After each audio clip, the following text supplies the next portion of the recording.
राजस,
hello.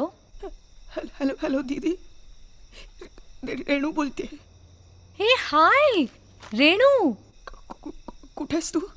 अगं मी इथेच आहे मुंबईत. दीदी मी खूप मोठ्या संकटात आहे ग.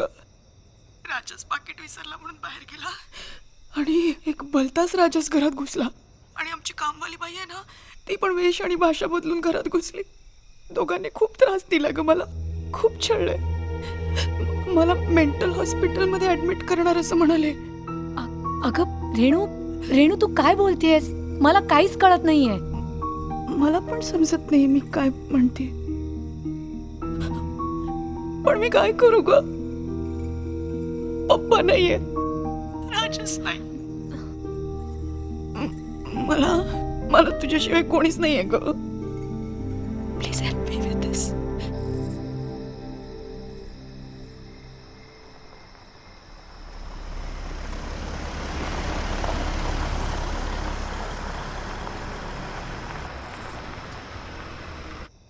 रेणू रेणू राजा हे बघ, तू घाबरू नकोस. मी येते तिकडे. ओके? हां हां, थँक्यू. लवकर या. हो हो मी येते. हां बाय. लवकर ये, वाट बघते मी. सॉरी सॉरी सॉरी रेणू, सॉरी, एक्सट्रीमली सॉरी. बराच उशीर झाला मला. बापरे, बाहेर काय थंडी आहे माहिती आहे. शे, हालत खराब झाली माझी. आणि तू असे अंधारात का बसली होतीस? हां, लाईट बीट लावायचं आहे जरा काय झालं? काय झालं? कोणाशी बोलतीस तू? हॅलो? फोन डिस्कनेक्ट झालाय रेणू. काय ए काय झालं? हां, काय काय काय झालं? काय झालं? राजस, हां, काय झालं? काय रेणू, काय काय झालं? काय झालं? मी मेले होते इथे. तू काहीतरी बोलू नकोस उगाच. शांत हो, शांत हो. ऐक ऐक ऐक, बघ माझ्याकडे. काय झालं? ये तू, बस बस बस बस. काय? बस बस शांतपणे. काय काय काय झालं? कुठे गेला होतास तू? मी दुकानात गेलो होतो पाकिट आणायला. दुकानात पाकिट आणायला. तू तू तू शांतपणे बैस. मी तुझ्यासाठी पाणी आणतो. तू बस शांतपणे. तुला इतका उशीर का झाला? अगं त्या दुकानदारांनी पाकिट पोलिसांकडे जमा केलं. मग मला पोलीस स्टेशनमध्ये जाऊन सिद्धबिद्ध करायला लागलं की ते पाकिट माझंच आहे. खूप मोठी प्रोसेस, काय सांगू तुला. पाकिट आहे तुझ्याकडे? हो म्हणजे दाखव पाकिट. हे काय? आलोच.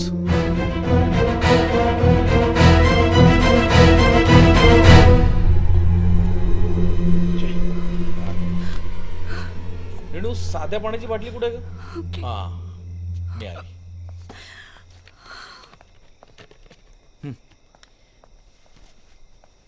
घे. मी एकटी पडली होती राजस. हो राजा, मला हे बघ, मला खूप काळजी वाटत होती तुझी, म्हणून मी इथे फोन लावला होता. पण घरचा फोन एंगेज लागला. मग मी काय विचार केला की फ्रेनीच्या घरी फोन करून बघावं ती बाया इथे पोचली का नाही ते. तर तिच्या घरचा फोन तिनेच उचलला स्वतः.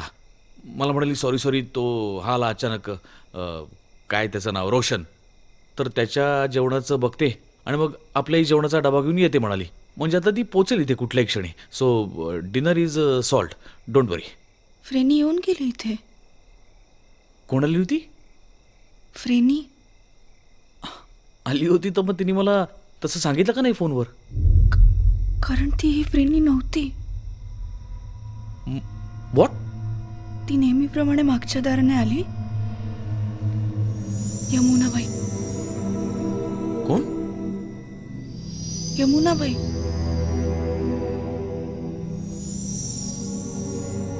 यमुनाबाई नावाची फ्रेनी.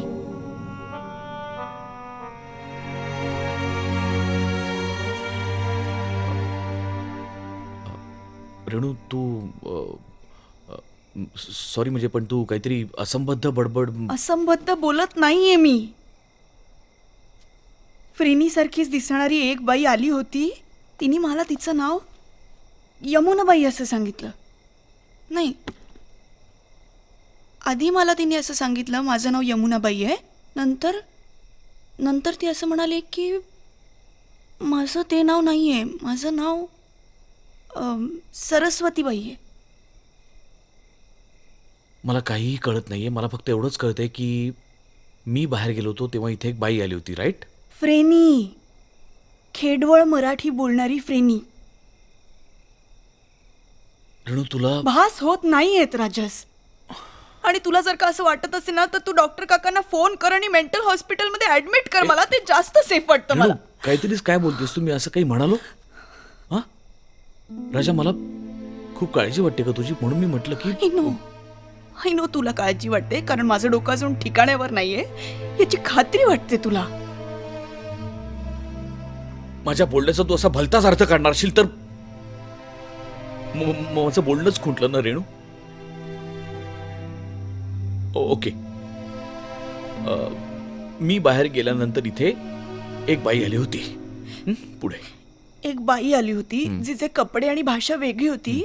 मी तिला म्हटलं तू फ्रेनी नाहीयेस. नाही, त्याआधी मी तिला असा प्रश्न विचारला की तुझी भाषा का बदलली. ती म्हणाली मी फ्रेनी नाहीये. हा मग बरोबर आहे ना रेणू, ती फ्रेनी असूच शकत नाही कारण मी फ्रेनी फोन. ऐवजी ती बाई आपल्याकडे कामाला होती हे तिने सिद्ध केलंय राजस. तू काय बोलतेस रेणू? मला काही, मी कम्प्लीट कन्फ्यूज झालोय रेणू. कन्फ्युज तुम्ही पण आहे.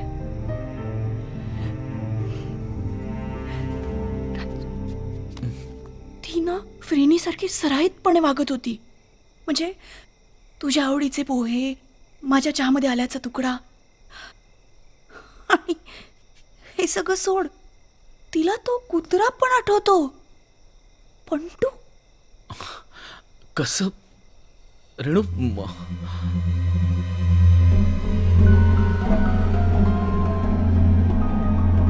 तुला अजूनही खोटंच वाटतंय ना सगळं? नाही नाही नाही रेणू, नाही असं काही नाहीये. मी असं काही मी असं म्हटलं का रेणू? तू 2 मिनिट ऐक माझं शांतपणे, प्लीज प्लीज. तू ऐक माझं, तू बस, ये इथे, सावकाश सावकाश.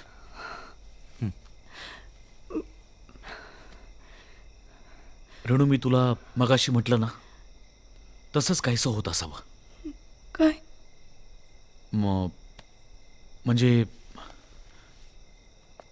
काय होतं की रेणू, तुझ्या मेमरीतून, तुझ्या स्मृतीतून एखादा भाग पुसला जातो आणि त्या जागी दुसरंच काहीतरी घडते असं तुला दिसायला लागतं.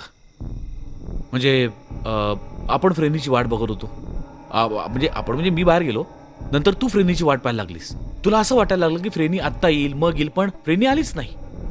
आणि तेवढ्या वेळात काय झालं की तुझ्या मनात असलेल्या नोकरबाईची इमेज, म्हणजे कोणाची? जनाबाईची इमेज फ्रेनीच्या इमेजवरती सुपर इम्पोज झाली. सुपर. आपण चुकून किंवा मुद्दामून एका फिल्मवरती 2-2दा फोटो काढल्यावर इमेज कशी सुपर इम्पोज होते, तशी जनाबाईची इमेज फ्रेनीच्या इमेजवरती सुपर इम्पोज झाली. आधी ती तुझ्या मनात उमटली आणि मग तुला प्रत्यक्षात दिसली. पण म्हणजे सेम टू सेम फ्रेनीज, पण वेगळं बोलणारी, ग्रामीण बोलणारी, काचा मारलेलं, नऊवारी, हिरवं लुगडं नेसलेली. पण पण ही सगळी तुझ्या सबकॉन्शियस माइंडची निर्मिती आहे रेणू. कळते का तुला?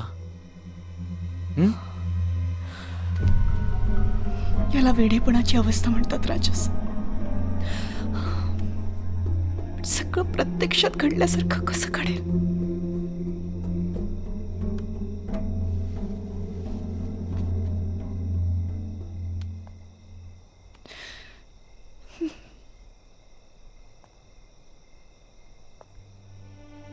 रेणू, डॉक्टर काका म्हणतात त्याप्रमाणे हे जे भास असतात ते खऱ्यापेक्षा खरे असतात. म्हणजे तसे भासतात, पण त्याला प्रत्यक्षातल्या कुठल्या ना कुठल्या तरी गोष्टीचा आधार असतोच. म्हणजे ही जी कोण तू म्हणतीस ती यमुनाबाई का कोणती, ती तू शून्यातून उभी केली नाहीयेस.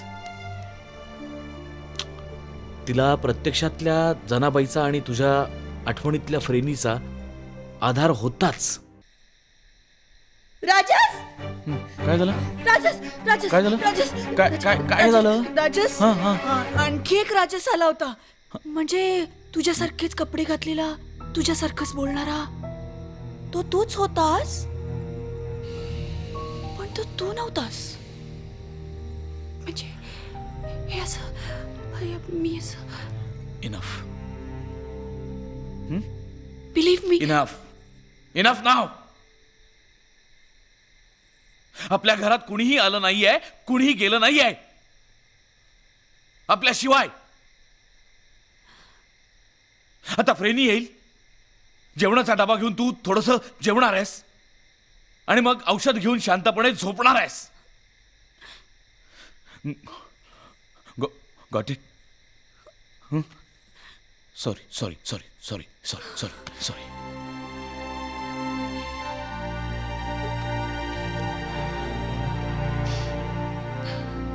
रेणू, तुला खरं खरं सांगू, तुला पुन्हा एकदा अटॅक येऊन गेला.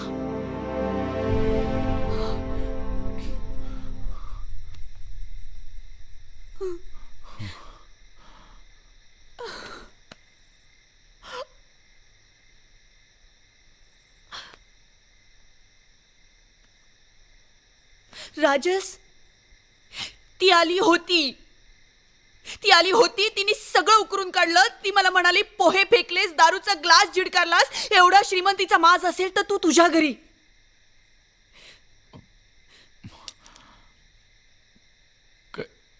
काय फेकले? पोहे काय? दारू काय? काय? असं ती म्हणाली. नाही, पण